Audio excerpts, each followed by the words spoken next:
हे दोस्तों, welcome back to my channel. और जो आपने मेरा टियागो का जो गाड़ी का रिव्यू था ना, उसको बहुत ही अच्छा रिस्पांस मिला है। और आज मैं एक नई गाड़ी लेकर आया हूँ, एक ऐसी गाड़ी जो जो common middle class of India की पहली पसंद थी। Right from the year 2000 it has achieve the highest sale in India in small car segment. और इसका सेल करीबन 10 मिलियन वर्ल्ड वाइड और 4.1 मिलियन इन इंडिया अलोन। तो ऐसी इंडिया में कोई गाड़ी नहीं है जिसने इतना सेल्स किया है। तो उस गाड़ी का नाम मैं आपको बताने जा रहा हूँ जी, वैगन आर। आपने सही पहचाना, वैगन आर फैमिलीज की पहली पसंद। और वो गाड़ी, उसके बारे में रिव्यू करेंगे सीएनजी वर्जन में। एलएक्सआई सीएनजी वेरिएंट है ये। और ये मेरे कजिन की गाड़ी है और वो आज मेरे साथ आए हैं, उनको मैं यहाँ पे इनवाइट करूंगा। और फिर हम जानेंगे कि उनका क्या फीडबैक है इस गाड़ी पे, बिकॉज गाड़ी को 4 साल पूरे हो चुके हैं और करीबन 46,000 किलोमीटर ये गाड़ी चल चुकी है। तो उनका क्या फीडबैक है इस गाड़ी में, सर्विस सेंटर एक्सपीरियंस क्या है, चलने में कैसी है, इन्होंने ट्रिप्स कौन से किए इस गाड़ी में, ये सारी चीज जानेंगे इस वीडियो में। तो दोस्तों, मैं इनवाइट करना चाहूँगा आशु जी को, और मेरे चैनल में आपका स्वागत है। और चलो अब मैं इस तरफ आ जाता हूँ। और तो बेसिकली सबसे पहली बात मैं ये जानना चाहूँगा कि वाई वैगन आर, मतलब वैगन आर आपने क्यों कंसिडर की, वैगन आर सीएनजी, वो भी एलेक्सा वेरिएंट। तो उसका रीजंस क्या था? वो टाइम पे मार्केट में 2021 में ऑल्टो भी आई थी, सेंट्रो भी थी एंड और भी बहुत सारे वेरिएंट्स आए थे। तो जब मैंने यूट्यूब पे रिव्यूज़ देखे, क्योंकि मेरा फर्स्ट गाड़ी था, तो सेंट्रो का मैंने देखा था, बट ऑलरेडी मैंने सेकेंड हैंड सेंट्रो यूज़ की हुई थी, तो मुझे सेंट्रो में इनके वापस पास नहीं जाना। इस गाड़ी के पहले सेंट्रो सेकेंड हैंड में थी, और जिस पे इन्होंने ड्राइविंग सीखी थी। हम्म, तो 1 ईयर चलाने के बाद तो मुझे सेंट्रो का एक्सपीरियंस हो गया था, बट मुझे नया एक लेना था, तो मैं दूसरे गाड़ी के लिए स्विच किया। तो मैंने ऑल्टो का भी देखा था रिव्यूज़, बट ऑल्टो कैसे कॉम्पैक्ट गाड़ी थी एंड स्मॉल वेरिएंट में थी, इसीलिए 4 जन के हिसाब से वो थोड़ा अनकंफर्टेबल था एंड लॉन्ग राइड हम और आई थिंक i10 नियोस भी थी मार्केट में, तो आपने वो कंसिडर क्यों नहीं किया? i10 न्यूज़ का मैंने रिव्यूज़ बहुत सारे देखे थे, बट कैसे उसका जो बजट था, फैमिली बजट हम लोग के इसमें बैठ नहीं रहा था। Okay, i10 budget Neo wise. तो यस, वैगन आर एक्चुअली बहुत कम एक्सपेंसिव थी नियोस से उस वक्त। अभी हालांकि इसका प्राइस बढ़ गया है, लेकिन उस वक्त जिस प्राइस में ये गाड़ी आती थी वो काफ़ी कम था i10 नियो से। So this was one of the reason कि इन्होंने ये कंसिडर किया। और इनका माइलेज आपका कंसिडरेशन था इस गाड़ी को लेते हुए? माइलेज कंसिडरेशन था एंड फैमिली सीटिंग वाइज जो इसका एरियाज है कंफर्टिंग, वो भी कंसिडर। बिकॉज ये एक नया मॉडल आया था 2021 में। पहले का जो वैगन आर है, आप लोग जानते होंगे कि वो छोटी गाड़ी थी थोड़ी, और ये नई वेरिएंट आने के बाद इसमें स्पेस काफ़ी बढ़ गया था। तो ये भी एक रीज़न था। ये एक बड़ा मतलब रीज़न था इसको मैं। ओके, ये भी एक रीज़न था। तो चलो अभी आगे देखते हैं कि सर्विस सेंटर एक्सपीरियंस इनका कैसा रहा। और सबसे पहली बात है ना कि हम लोग माइलेज के बारे में बात करते हैं। तो आशु से जानते हैं कि ये गाड़ी जब उन्होंने खरीदी थी ना, तो क्या क्या इंक्लूडेड था इस कॉस्ट के अंदर। आपको शायद ये 7 लाख ऑन रोड पड़ी थी ये गाड़ी। राइट। तो ऑन रोड 7 लाख में आपको क्या क्या मिला था? जैसे कि ये एलेक्सा बेस वेरिएंट था एकदम, तो इसमें आपको ज़्यादातर कुछ नहीं मिलता है। ना लेदर सीट का कवर मिला था मुझे, ना ये सेटअप मिला था स्टीरियो का। ये सेटअप मैंने करवाया इसका स्टीरियो का बाहर से। लेदर सीट कवर का भी जो सेटअप है कंपनी की तरफ से अवेलेबल था, बट उनके चार्जेस ज़्यादा होने की वजह से मैंने ये बाहर से करवाया था। एंड जो इसमें स्पीकर्स भी जो लगे हैं, बोस के स्पीकर्स लगे हैं, तो मैंने चारों जगह पे डोर्स पे लगाया है एंड वो भी सब सेटअप बाहर से है। अगर आप एलेक्सा वेरिएंट लेने के लिए जाते हो वैगनर के लिए, तो आपको एकदम प्लेन खाली गाड़ी मिलेगा, आपको व्हील कैप्स भी अवेलेबल नहीं रहेंगे और स्टेरियो भी आपको अवेलेबल नहीं मिलेगा। अगर आपको लगाना है तो आप कंपनी से भी लगा देते हो, बट उसका चार्जेस अलग रहता है, अराउंड 50,000 उसका जाता है।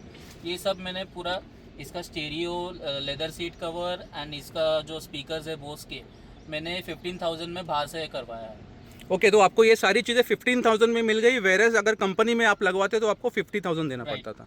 ओके, तो ये मतलब मारुति में ये प्रॉब्लम है, बिकॉज अगर आप ना पेट्रोल और सीएनजी वेरिएंट्स का कंपैरिजन करोगे ना, तो उसकी जो डिफरेंस है अमाउंट, वो बहुत ज़्यादा है। मतलब 1,25,000 के करीब डिफरेंस है दोनों वेरिएंट्स में। सेम वेरिएंट अगर एलएक्सआई पेट्रोल लोगे और सीएनजी लोगे, तो उसमें जो प्राइस डिफरेंस है ना, वो ज़्यादा रहता है मारुति में कंपेयर टू टाटा या फिर कोई और अदर ब्रांड, जिसका जो डिफरेंस है पेट्रोल और सीएनजी का, वो काफ़ी कम रहता है प्राइस में। बराबर। दोस्तों, सीएनजी गाड़ियों में ना आपको बूट स्पेस की बहुत ज़रूरत होती है। और आपने मेरे टियागो में देखा होगा कि टियागो में बिल्कुल भी स्पेस नहीं है। लेकिन मारुति वैगन आर के बारे में एक चीज़ है ना, देखिए आपको मैं दिखाता हूँ।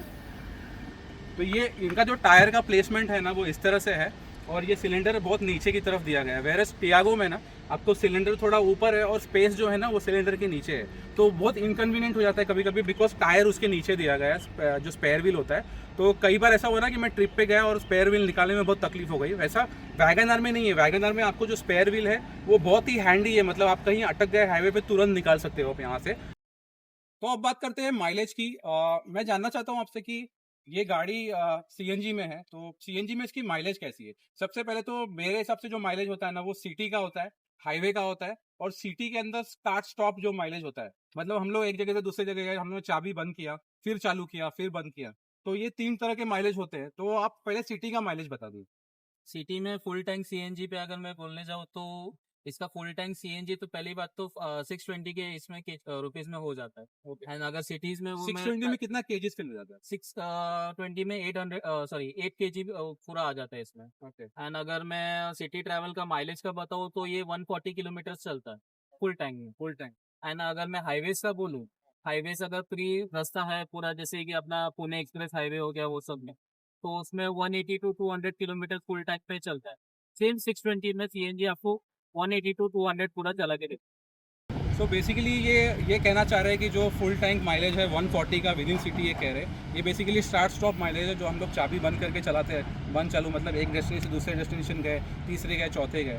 और ये कहना चाह रहे हैं कि अगर वन गो में हम लोग बिना रुके अगर गाड़ी चलाते हैं तो इसकी माइलेज बहुत ज़्यादा है, 180 टू 200 चल जाती है। और इसकी हाईवे की माइलेज मतलब अगर आप पुणे एक्सप्रेस वे पे चले गए या फिर समृद्धि एक्सप्रेस वे पे चले गए तो फिर कितना माइलेज देती है ये? तो ये लॉन्ग रन पे ये 240 किलोमीटर वन स्ट्रोक में चली जाती है। ओके।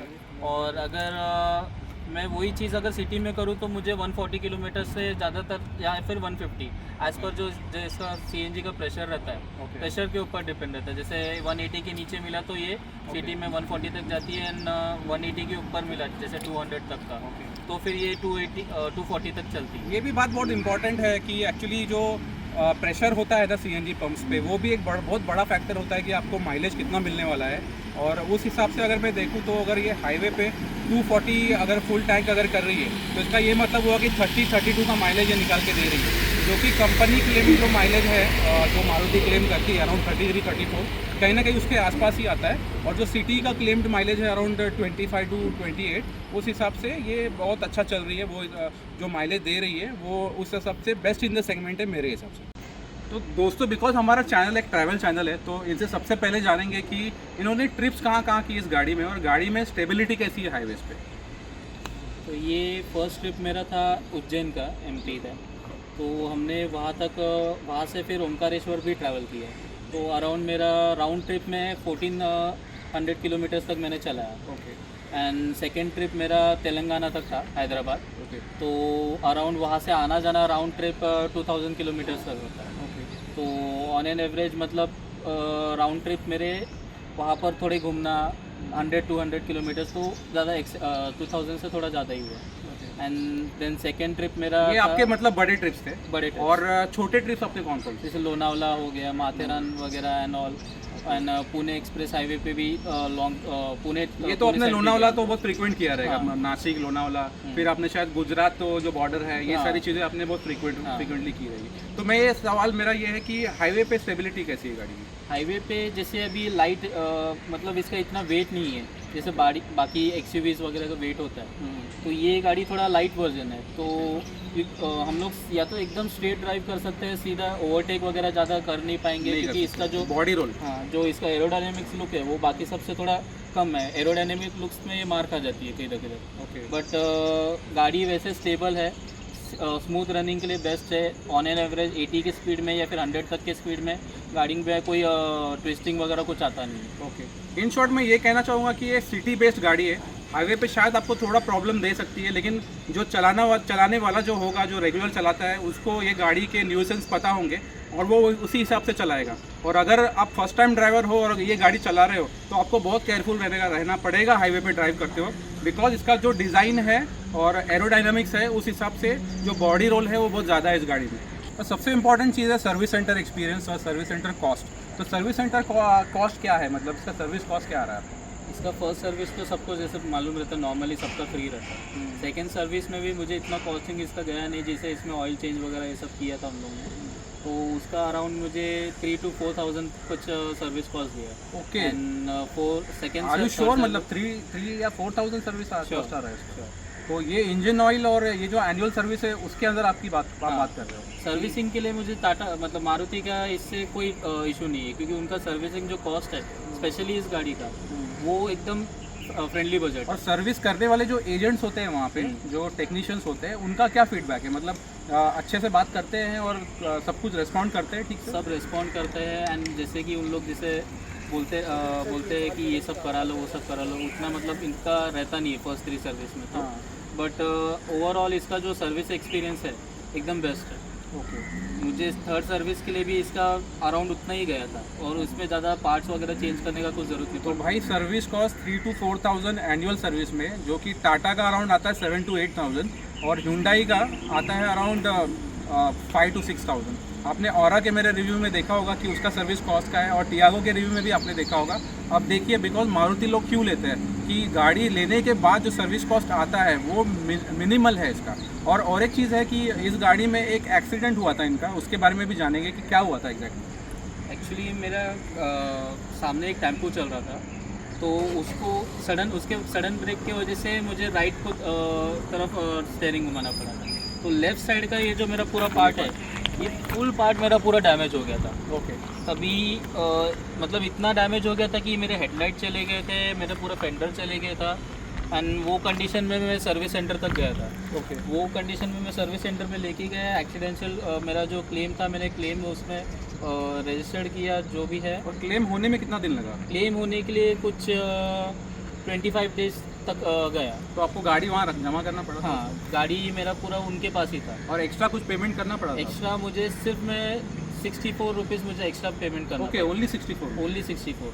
जबकि मैंने एक गैरेज वाले को फ़ोन करके पूछा था एंड मैंने वो इमेज भी बताया था कि मुझे इसका कॉस्ट कितना जाएगा, तो उसने बताया था 30,000 के अराउंड आपको कॉस्ट जाएगा। ओके, बट इंश्योरेंस की वजह से मेरा 64 रुपीज़ मेरा मारुति सर्विस सेंटर से मेरे भाई ये तो बहुत अच्छी बात है यार। मतलब सर्विस कॉस्ट कम है, इंश्योरेंस के अंदर इनको कुछ ज़्यादा देना भी नहीं पड़ा। और मेरे ख्याल से इसका ब्रेक पैड फ्रिक्वेंटली चेंज हुआ है इस गाड़ी का, जैसे कि टियागो में भी हुआ था मेरे साथ। तो इनका ब्रेक पैड करीबन 4 बार चेंज हुआ है। और ये जब भी लॉन्ग टूर से वापस आए हैं ना, तो ब्रेक पैड चेंज हुए हैं। तो ये ब्रेक पैड्स का प्रॉब्लम मारुति में भी है टाटा की तरह। अनलाइक Hyundai में मैंने ये प्रॉब्लम देखा नहीं है, बट यस टाटा की तरह मारुति में भी ब्रेक पैड्स का ये प्रॉब्लम ज़रूर है। तो भाई गाड़ी थोड़ा चला के भी देख लेते हैं। और ये गाड़ी मैं करीबन बहुत साल के बाद चला रहा हूँ। मतलब जब इनिशियली स्टार्टिंग में ये गाड़ी ली थी ना, तब मैंने ये गाड़ी चलाई थी। और तब में और अब में मुझे डिफरेंस सिर्फ इतना लग रहा है कि स्टेयरिंग थोड़ा इसका पहले से मुकाबले हार्ड हो गया है। इवन द क्लच ऑल्सो तो थोड़ा हार्ड हो गया पहले से। और पावर यस थोड़ा मुझे लैग लग रहा है, बिकॉज AC ऑन किया हम लोगों ने, तो पावर मुझे थोड़ा सा लैग लग रहा है। उतना ज़्यादा नहीं, थोड़ा सा लैग लग रहा है। और बाकी अगर मैं सेकंड गियर में गाड़ी चला रहा हूँ ना, तो मुझे जो पावर है वो उतना महसूस नहीं हो रहा है जितना टियागो में होता है। बिकॉज टियागो का जो CNG और पेट्रोल का जो पावर है वो कंपैरेटिवली सेम ही है ऑलमोस्ट, और इसमें थोड़ा ज़्यादा पावर का डिफरेंस नज़र आ रहा है मुझे। और जो ड्राइवेबिलिटी है ना, जो आगे दिखाना ज़रा, तो ड्राइवेबिलिटी है जो मुझे, जो बॉडी रोल जो बोल रहा हूँ ना, मुझे इन रोड्स पे महसूस नहीं हो रहा है। बिकॉज ये रोड सिटी के अंदर है तो मुझे इतना महसूस नहीं हो रहा है। अब मैंने हाईवे पे ही गाड़ी चलाई नहीं है तो उसके बारे में मैं कमेंट नहीं कर सकता हूँ, लेकिन विद इन सिटी मुझे ऐसा कुछ बॉडी रोल जैसा नहीं फील हो रहा है। और ऑब्वियसली देखिए, अभी ये स्ट्रेट रोड है और वहाँ पे टर्न है मेरे आगे, वो उस टर्न पे मैं जाके इसको बहुत जल्दी से मोड़ूंगा। तो मैं टर्न लूँगा यहाँ पे, हम देखते हैं कि इसका बॉडी रोल कितना है। नहीं भाई, ये चिपक के चल रही है यहाँ पे कोई मुझे प्रॉब्लम नहीं हुआ। एटलीस्ट 40 या 50 की स्पीड में मैंने यहाँ पे टर्न लिया, तो यस सिटी के अंदर कोई प्रॉब्लम नहीं है। तो दोस्तों ये था मेरा review about wagon R LXi CNG। और अगर मैं शॉर्ट में आपको बताऊँ ना, तो इसके अगर मैं प्रोज बताऊँ तो ऑब्वियसली माइलेज है, और इसका जो स्पेस है गाड़ी के अंदर वो है, लो मेंटेनेंस कॉस्ट है, ये सारी चीज़ें बहुत अच्छी है इस गाड़ी पे। इसीलिए जो हमारे जो मिडिल क्लास और नॉर्मल फैमिलीज़ है वो ये कार को कंसिडर करते हैं। और अगर मैं कॉन्स की बात करूँ तो यस, बॉडी रोल है इसके अंदर, उतनी सेफ़ नहीं है जितनी कि टाटा की कार्स है या फिर कोई और कार्स है, उतनी सेफ़ नहीं है। यस एग्रीड, बट ये एक सिटी कार है और उस हिसाब से आपको शायद सेफ्टी की उतनी ज़रूरत नहीं है सिटी के अंदर।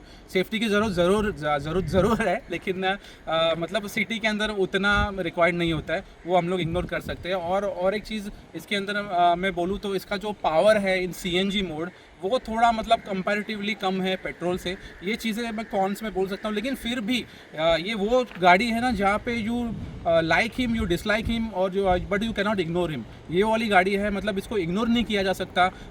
इसलिए तो ये हाईएस्ट सेलिंग गाड़ी है इंडिया की। मतलब इंडिया में इसके जितनी गाड़ी कोई बिकी नहीं आज तक। तो ये सब बताने के बाद चलो आज हम लोग ये रिव्यू समाप्त करते हैं। और जो गाड़ी के ओनर है, अब वो उनको मैं थैंक्स बोलूँगा कि उन्होंने इतना टाइम दिया मुझे। और he is my cousin, but still he काम पे जाना, ये करना, उसमें से टाइम देना बहुत इंपॉर्टेंट होता है। तो इन्होंने मुझे टाइम दिया, उसके लिए थैंक यू। और हमारे जो कैमरामैन हैं उनको भी थैंक यू। और चलो take care, bye bye. Like करो, शेयर करो, सब्सक्राइब करो, और हाइप करना मत भूलना, बिकॉज छोटे क्रिएटर्स के लिए हाइप करना बहुत इंपॉर्टेंट है।